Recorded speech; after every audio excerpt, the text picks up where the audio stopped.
Hello, नमस्कार दोस्तों। मैं आपका दोस्त आपका एक बार फिर स्वागत करता हूं। दोस्तों, हमने जो ग्राम सचिव का एग्ज़ाम है उसको टारगेट करते हुए इससे पहले हम जितने भी अध्याय थे या चैप्टर थे 21 के 21 कर चुके हैं और 280 धाराएं कर चुके हैं। यदि आपने वो वीडियो नहीं देखी है तो वो वीडियो भी ज़रूर देखना, क्योंकि उनसे एग्ज़ाम में जो ग्राम सचिव का है प्रत्येक एग्ज़ाम में कम से कम 4 धाराएं तो पक्की आती हैं और धाराओं की कुल संख्या 280 है। 280 में से मैंने तकरीबन 60 या 70 ऐसी धाराएं बताई जो आ सकती हैं। उनको आप ज़रूर रिवीजन कर लेना और मैंने उनके लिंक भी दिया है जो आप डाउनलोड कर सकते हैं और रिवीजन कर सकते हैं। हिंदी और इंग्लिश दोनों में पीडीएफ उपलब्ध है। दोस्तों, जो ये आज आप स्क्रीन पर देख रहे हैं, इधर हमारे मनोहर लाल जी हैं और इधर हमारे जो पंचायत सेक्रेटरी हैं वो हैं। दोस्तों, ये बुक हमने स्पेशल किसके लिए है? जो ग्राम सचिव की और जो पटवारी की परीक्षा हुई उन दोनों के लिए बहुत ही इम्पोर्टेंट बुक है ये। दोस्तों, ये बुक कहाँ से ली गई है? हरियाणा विकास एवं पंचायत विभाग, हरियाणा पंचायत विभाग से ली गई। दोस्तों, इस बुक का हम पहला पार्ट या पहला भाग अपलोड कर चुके हैं। यदि आपने वो भाग नहीं देखा है तो पहले उस भाग को देख कर आइए। उस पार्ट को देखने के बाद ये पार्ट आपको बिल्कुल आसानी से समझ में आ जाएगा। दोस्तों, इस वीडियो में मैं आपको बिल्कुल देसी भाषा में समझाऊंगा, क्योंकि जो ग्राम पंचायत है ये एक गांव से संबंधित है और मेरा भी संबंध एक गांव से है। तो इससे बेहतर आपको कोई नहीं समझा सकता, क्योंकि मैं गांव में इसको मैंने मेरी आंखों से देखा है कि ग्राम पंचायत कैसी होती है। चलिए दोस्तों, शुरू करते हैं आज की वीडियो। अगर दोस्तों मेरे द्वारा दी गई जानकारी आपको अच्छी लगे तो वीडियो को लाइक करना और वीडियो को शेयर करना अपने दोस्तों को, और बेल आइकन दबाना सब्सक्राइब करने के बाद। और दोस्तों, कमेंट तो 101% करना, क्योंकि इससे क्या होगा कि जो भी मेरे अंदर कमी है या जो वीडियो बनाने में कमी रह जाती है उस कमी को मैं पूरा कर सकूं। इसीलिए दोस्तों, जल्द ही हम इसी चैनल पर एनसीईआरटी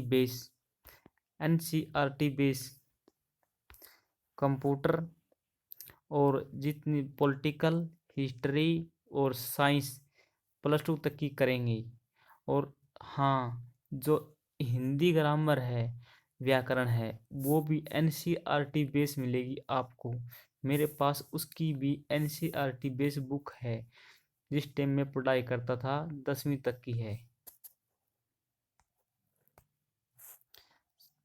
दोस्तों, चैनल को सब्सक्राइब करना और बेल आइकन ज़रूर दबाना आपसे रिक्वेस्ट है। चलिए दोस्तों, वीडियो शुरू करते हैं। और दोस्तों, पहली बात आता हूँ, यदि आपको वीडियो धीरे लगे तो आप इसकी स्पीड बढ़ाकर देख सकते हैं। इससे मुझे कोई फर्क नहीं पड़ेगा। देख लो दोस्तों, वही बुक है।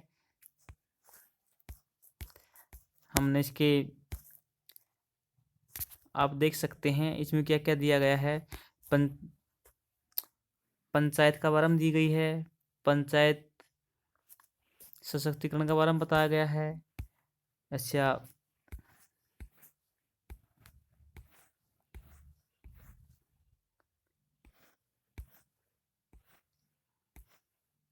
नेक्स्ट चलते हैं दोस्तों, जहाँ से हमने कल पे छोड़े। देख लो दोस्तों, सभी गांव के कुल पंचायतें बताएगी, कितनी पंचायतें हैं, कितने सरपंच हैं, सब कुछ बताएगा। और यहीं से एसएससी में एग्जाम में पूछा था कि जो सबसे अधिक गांव है वो किस जिले में है, आप देख सकते हैं यहाँ से यमुनानगर में है। और सबसे कम किस जिले में है, रोहतक में है दोस्तों, इसके पास में ही है। इस प्रकार से दोस्तों आप इस ऑफिशियल डाटा को भी यहाँ से याद कर सकते हैं। ये ऑफिशियल डाटा है। यदि सर जो ग्राम SSSC है वो इसको नहीं मानेगी तो आप उसके पास केस कर सकते हैं, क्योंकि अपने पास ये बुक है और ये बुक सरकारी है। चलिए दोस्तों, कल कहाँ शुरू की छोड़ा था मैंने, ये तो कर लिया था कल,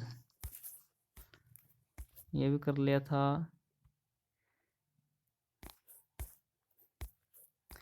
समितियां भी कर ली थी।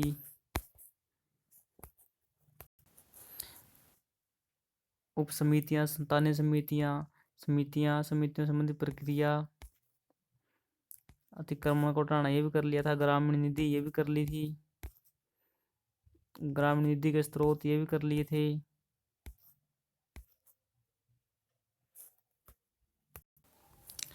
दोस्तों कल हमने यहाँ पर छोड़ी थी छोटे कर्मचारियों के दुर्व्यवहार के बारे में जांच और रिपोर्ट तैयार करना। धारा 29 में है दोस्तों। इसमें क्या बताया गया है कि मान लीजिए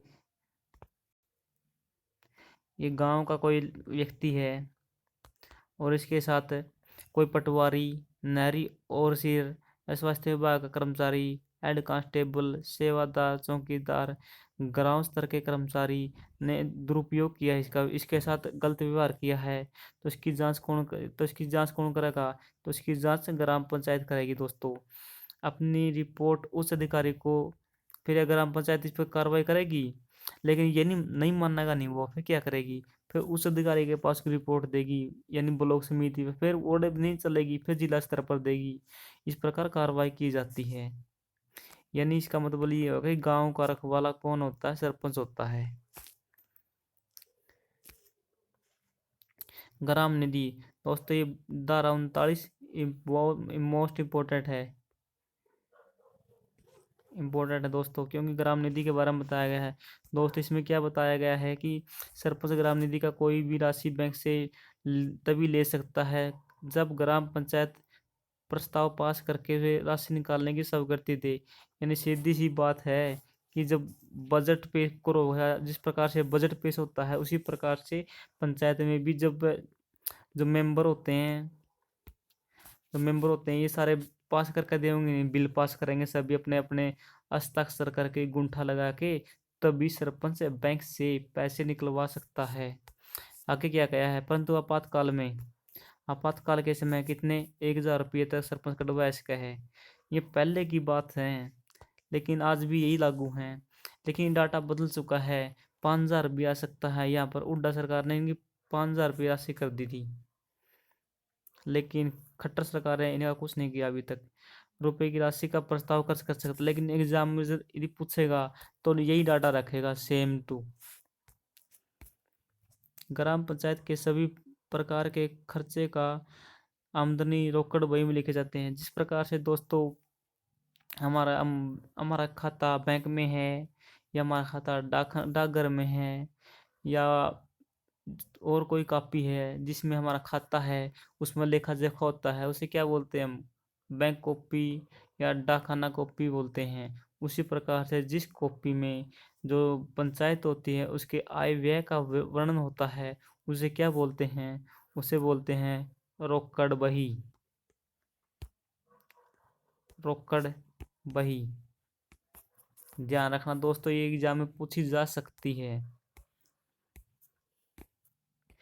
ग्राम पंचायत की समिति समस्त राशि डाकखाने या सरकार द्वारा प्राप्त कर, इसमें दोस्तों यह बात कही गई है, आप पढ़ लेना कि मान ले ये सरपंच है, ये सरपंच है और ये सरपंच के साथ मेंबर हैं, ये सारे के सारे कड़ जाओ हैं, ये सारे जाओ हैं डाकखाना में या बैंक में पैसे जमा कराने, और ये ले रहे हैं 15,000 रुपये। इसमें से सरपंच अपने पास 5,000 रुपये रख सकता है जेब खर्च के लिए, और 10,000 रुपये जमा कहाँ होंगे? बैंक में या डाकखाने में। लेकिन यदि 5,000 से ऊपर रखेगा सरपंच, तो उसको कितना रुपये ब्याज देना होगा? वार्षिक 21% वार्षिक दर से ब्याज देना होगा। दोस्तों ये भी ध्यान में रखना कि जो पंचायत अपने पैसे कहाँ जमा करवाती है, केवल और केवल डाकखाने में और बैंक में। दोस्तों इनके बैंक दूसरे भी होते हैं जो मिनी बैंक बोलते हैं, जिनको ग्राम निधि के स्रोत है। दोस्तों इनकी आय के स्रोत क्या क्या हैं? ग्राम फंड, सरकार तथा अन्य स्थानों पर सभी अनुदान, सभी प्रकार के दान, जुर्माने, धूल गोबर, मतलब गांव में जो गंदगी होती खिंडी होती है बाहर, जैसे भाई गोबर डाल दिया जाता है, कूड़ा करकट के ढेर लगा दिए जाते हैं, वो सारा उठवाते हैं। उसको कौन उठाते हैं? उसको जो किसान भाई हैं वो अपने खेतों में डालते हैं खाद के रूप में उसको, और उससे जो पैसा मिलता है वो पैसा किसके पास जाता है? पंचायत के पास जाता है। इस प्रकार से आय का स्रोत है। पंचायतों के तालाबों में मछली पालन से है, जो तालाब हैं मछली पाली जाती है, उनमें भाई तालाब है इसमें मछली पाली जाती हैं, इसको फिर ठेके पर दे दिया जाता है। कोई समलाती भूमि है और उसको ठेका पर दी जाती है, यदि गांव में पंचायती भूमि बोला है तो उससे आय प्राप्त होती है। नेक्स्ट दोस्तों, कराधान तथा फीसों की शक्ति। फीस लगा सकती है गांव में किस प्रकार से? ग्राम पंचायत गृह निम्न प्रकार से कर लगा सकती है। गृह कर, जो भूमि के स्वामी हैं तथा दुकानदार हैं, इनके पास भूमि है और दुकानदार, उनको 30 रुपये देने पड़ेंगे एक साल में। और जो काश्तकार हैं और कलाकार हैं उनको 20 रुपये देने पड़ेंगे। और जो अकुशल मजदूर हैं, जो काश्तकार कौन हो? ये काश्तकार में जैसे लोहार है, सुनार है, भाई कोई मिस्त्री है, ये है कि इसमें अकुशल में कौन है? जो बेचारे मजदूरी करते हैं वो अकुशल में है, उनको 10 रुपये प्रतिवर्ष देने होंगे। दोस्तों मैं तो वो समझता नहीं आपको इतना बढ़िया कोई यूट्यूब पे समझाने वाला मिलेगा, बहुत ही मुश्किल है। ग्राम पंचायत द्वारा निम्नलिखित फीसें भी लगाई जा सकती हैं। पशु मेलों में ऐसा सेवा फीस, जिसमें गलियों की सफाई तथा गलियों में रोशनी की व्यवस्था कर सकें। सभा क्षेत्र में बेचने वाले पशुओं के पंजीकरण के लिए फीसें। जल उपशुल्क, जहां पानी की प्रबंध किया जा सके।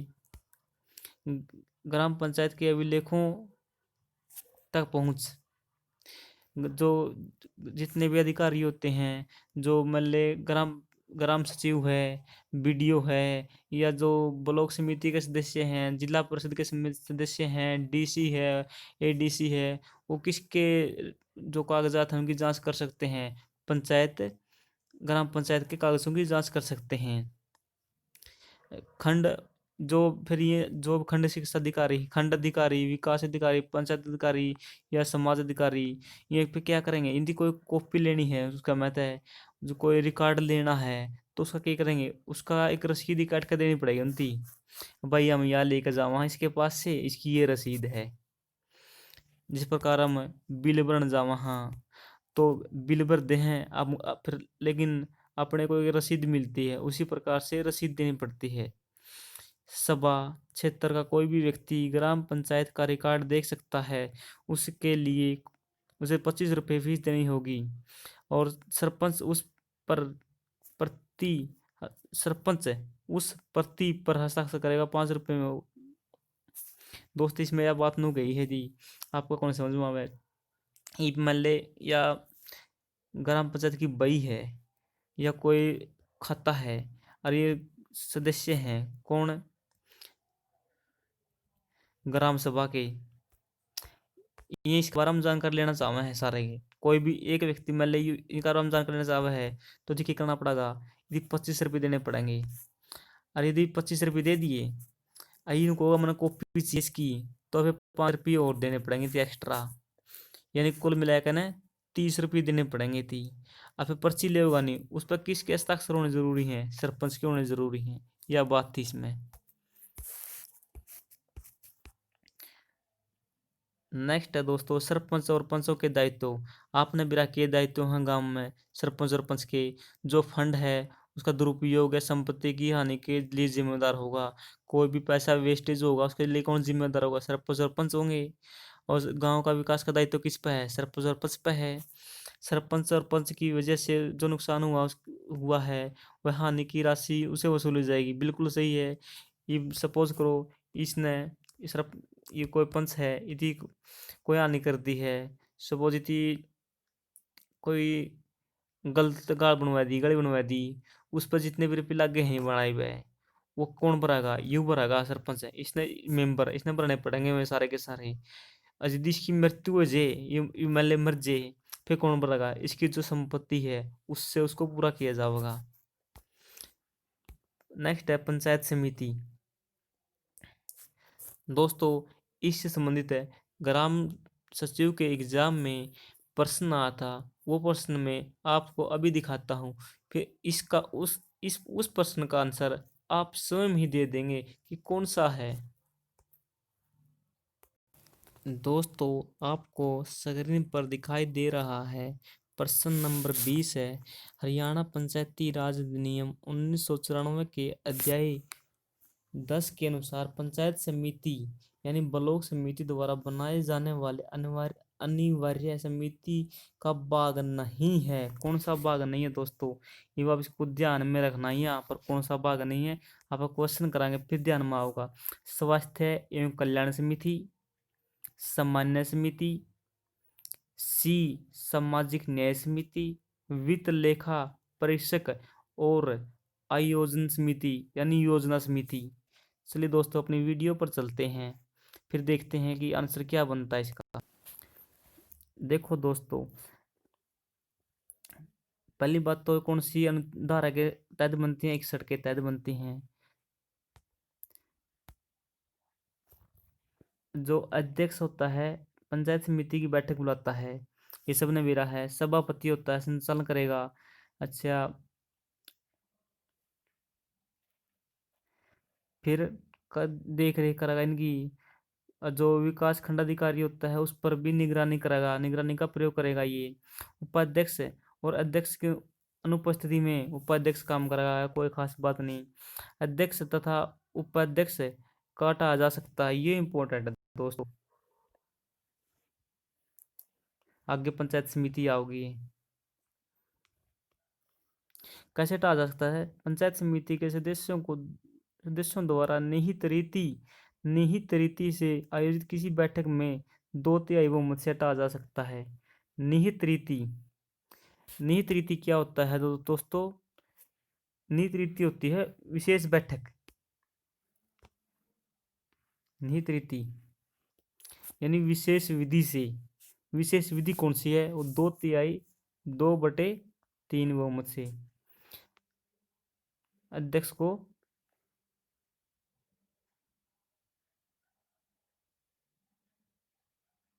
परंतु किसी भी स्थिति में अध्यक्ष या उपाध्यक्ष को 1 वर्ष तक नहीं हटाया जा सकता दोस्तों। यानी सीधी सी बात है, 1 वर्ष तक इन पर यह नियम लागू नहीं होता। क्यों नहीं होता दोस्तों? क्योंकि जो पंचायत समिति के सदस्य हैं वो इसमें बहुत पैसा खर्च करके तो वहां तक पहुंचते हैं, और फिर उनकी बंदे हटा दें तो फिर जो उनका पैसा लग गया है नहीं तो वो फिर पूरा तो नहीं कर सकते। इसी प्रकार कितना ही भ्रष्टाचार करो, कितना ही कुछ करो, 1 साल तक तो उनको हटाया ही नहीं जा सकता। पंचायत समिति की कार्यकारी अधिकारी खंड जो कौन कौन है दोस्तों? बीडीओ बीडीओ होता है और अन्य अधिकारी होते हैं। जो पंचायत समिति के क्या होते हैं दोस्तों? पदेन। दोस्तों पदेन क्या होता है? दोस्तों पदेन होता है, मान ले ये संसद बैठी है, इसमें पंचायत समिति के सदस्य बैठे सभी हैं, सभी के सभी पंचायत समिति के सदस्य हैं, और इस समिति में जो बीडीओ है वो बैठा है, खंड शिक्षा अधिकारी बैठे हैं और अन्य अधिकारी बैठे हैं। ये क्या करेंगे? इस समिति में बोल तो सकते हैं, भाषण दे सकते हैं, सलाह मशवरा कर सकते हैं, लेकिन जब वोट पड़ने की बारी आओगी नहीं, वोटिंग केवल ये ही कर सकते हैं। ये वोटिंग इसमें नहीं कर सकते हैं। इस देसी भाषा में समझाऊं, ये अपनी पीठ मोड़ कर बैठ जाएंगे पीठासीन अधिकारी। पंचायत समिति बैठक। दोस्तों पंचायत समिति की जो बैठक है वो एक एक वर्ष में कितनी बार होनी जरूरी? 6 बार। और दो बैठक है, नंबर 1 नंबर 2, इन दो बैठक है। इन दोनों बैठक के बीच में 2 माह से अधिक का समय नहीं होना चाहिए। और यही जो जिला परिषद है उनके अंदर भी यही आएगा, ज्यों की त्यों है। साधारण विशेष बैठक। दोस्तों क्या है कि जो पंचायत समिति है अपनी बैठक बुलाओगी, उस बैठक बुलाने तय जो साधारण बैठक होगी तो जो सदस्य हैं ये इन सभी के सभी इनको 10 दिन पहला बेरा देना पड़ेगा। लेकिन कोई विशेष बैठक हो, भाई आपातकालीन बैठक बुलानी पड़ जाए तो फिर 4 दिन पहला जानकारी देनी पड़ेगी दोस्तों, ठीक है। 4 दिन पहला 10 दिन पहला याद रखियो। कोरम है दोस्तों, कोरम में क्या होता है? 1/3 सदस्य है किसमें? साधारण बैठक में 1 से अधिक सदस्य होने चाहिए। किसके लिए? पंचायत समिति के कार्य को चलाने के लिए। विशेष बैठक में आधे 1/2 याद रखना दोस्तों। पंचायत समिति का कार्य को चलाने के लिए साधारण बैठक में तो 1/3 में काम चल जाएगा, लेकिन विशेष बैठक में 1/2 होने चाहिए।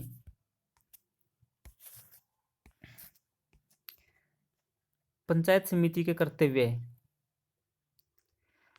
किस किस में बताए गए हैं? 75 में बताए गए हैं। के कर्तव्य हैं? ऐसे ऐसी शर्तों के अधीन जिसे सरकार जो मतलब सरकार जो भी लागू करेगी वो पंचायत समिति को लागू करना होगा। इसमें यह बात कही गई है, वैसे और कोई खास बात नहीं है। सामान्य कार्य। सामान्य कार्य के क्यों होंगे? ये भाई योजना बनाना, जो मुख्य कार्यकारी अधिकारी के प्रस्तुत करना, 2 मास की अवधि तक विचार विमर्श करना। दोस्तों ये आप पढ़ लेना, कोई खास विशेष बात नहीं है। हाँ ये बात है कि खंड का बजट तैयार करना कौन करते हैं? खंड का यानी ब्लॉक का बजट तैयार कौन करता है? पंचायत समिति करती है। और जितनी भी योजनाएं हैं ब्लॉक समिति की कौन बनाती है? खंड जो ब्लॉक समिति यही बनाती है। ये ध्यान रखना जी, पेपर में कंफ्यूज मत होना कि ग्राम पंचायत भी दिया है, जिला परिषद भी दिया है, ब्लॉक समिति की। यदि ब्लॉक लेवल की आती है तो ब्लॉक समिति, यदि जिला लेवल की आती है तो जिला परिषद, और यदि ग्राम लेवल की आती है तो ग्राम पंचायत। इस प्रकार से ध्यान रखना इनको।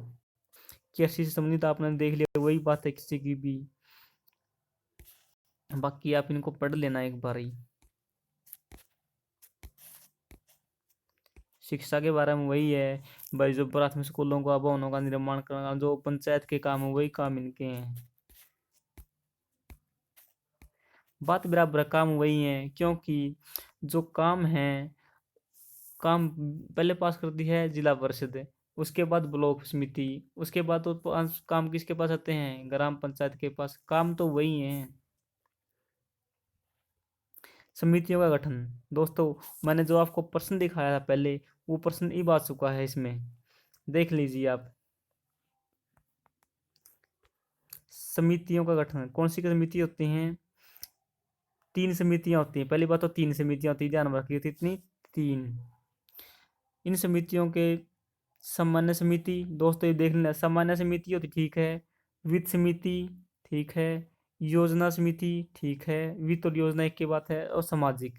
दोस्तों इस समिति में, इनमें कहीं स्वास्थ्य का नाम याद आया? बिल्कुल भी नहीं आया है। चलिए आपको एक बार फिर दिखाता हूँ प्रश्न में। देखो दोस्तों इसका आंसर क्या होगा, अब तुम खुद ही बताना इसका आंसर क्या होगा। स्वास्थ्य आपने सामान्य पढ़ी, सामाजिक न्याय पढ़ी, वित्त लेखा प्रश्न पढ़ी, लेकिन स्वास्थ्य के बारे में कोई अता पता नहीं था। इसका आंसर ये हुआ। दोस्तों इस प्रकार से ये समितियां बहुत ही इम्पोर्टेंट है। और जिला परिषद की भी 3 समितियां होती हैं, ग्राम पंचायत की भी 3 समितियां होती हैं, इनके कार्य भी अलग अलग होते हैं, कार्य भी ध्यान में रखना। नेक्स्ट है दोस्तों, सामान्य समिति के काम के हैं? मामले, संचार, निर्माण, ग्रामीण विस्तार, ग्रामीण आवास, प्राकृतिक आपदाओं से राहत, जल व्यवस्था आदि पर कार्य करेगी। वित्त लेखा परीक्षा तथा योजना समिति का कार्य बजट तैयार करना, राजस्व बढ़ोतरी का ब्यौरा तैयार करना, आय और व्यय के विवरण की जांच करना, पंचायत समिति के राजस्व और व्यय की निगरानी करना। वित्त समिति सामाजिक समिति के करेगी, जो अनुसूचित जाति तथा पिछड़े वर्ग की शिक्षा, आर्थिक विकास, सामाजिक, सांस्कृतिक अन्य हितों को प्रोत्साहन देगी। उनको सामाजिक न्याय प्रदान करने तथा अन्य से प्रकार के शोषण से बचाव के लिए कार्य करेगी। दोस्तों, पंचायत समिति के कार्यों की देखरेख, पंचायत समिति की जो ग्राम पंचायत है उसके कार्यों की देखरेख करेगी। किस धारा के तहत करेगी? धारा 87। भाई ग्राम पंचायत ठीक से कार्य कर रही है या नहीं कर रही है, लेकिन ग्राम पंचायत का तो ये कर लेगी। पंचायत समिति की कौन करेगा देखभाल? जिला परिषद करेगी। और जिला परिषद की देखभाल कौन करेगा? हरियाणा सरकार करेगी। और हरियाणा सरकार की कौन करेगा? केंद्र सरकार करेगी। इस प्रकार से एक चेन सिस्टम होता है ये।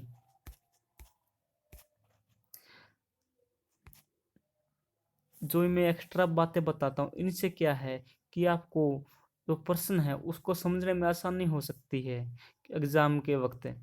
तथा पंचायत समिति के निर्देशों को मानना ग्राम पंचायत का क्या है? कर्तव्य है। एग्जाम में पूछा जा सकता है ये कि ग्राम पंचायत को किसके कर्तव्यों को या किसके कार्यों को, किसकी बातों को मानना बहुत जरूरी है। निर्देशों को किसके निर्देशों को मानना जरूरी है? पंचायत समिति के निर्देशों को।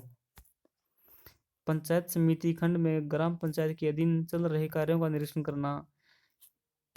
दोस्तों, इस वीडियो को हम यहीं पर समाप्त करते हैं, क्योंकि आगे जिला परिषद आ गया है, उसको हम नेक्स्ट वीडियो में करेंगे। देख लो दोस्तों, हरियाणा से संबंधित बुक है, कितनी डिटेल से लिखी हुई है। इससे बाहर कोई प्रश्न नहीं आएगा, ये गारंटी है। इसमें से 3 या 4 प्रश्न पक्का आएंगे पेपर में, और जो 5 भी। इसीलिए दोस्तों मैं आपसे कहता हूँ कि इस वीडियो को 2 या 3 बार देख लो, तो एक आपका पक्का काम हो जाएगा, आप नहीं भूलोगे। और आपको ये जो पटवारी का एग्जाम होगा उसमें भी काम देगा ये। दोस्तों, आपने ये वीडियो यहाँ तक देखी, इसके लिए आपका बहुत बहुत धन्यवाद। दोस्तों, आपसे एक रिक्वेस्ट है कि वीडियो को लाइक ज़रूर करना और कमेंट करना और शेयर करना। और दोस्तों, चैनल आप अपनी ज़रूरत के अनुसार ही सब्सक्राइब करना। यदि आपको ज़रूरत है तो सब्सक्राइब करना, नहीं ज़रूरत तो न करना। सभी दोस्तों को हाथ जोड़ के राम राम, धन्यवाद।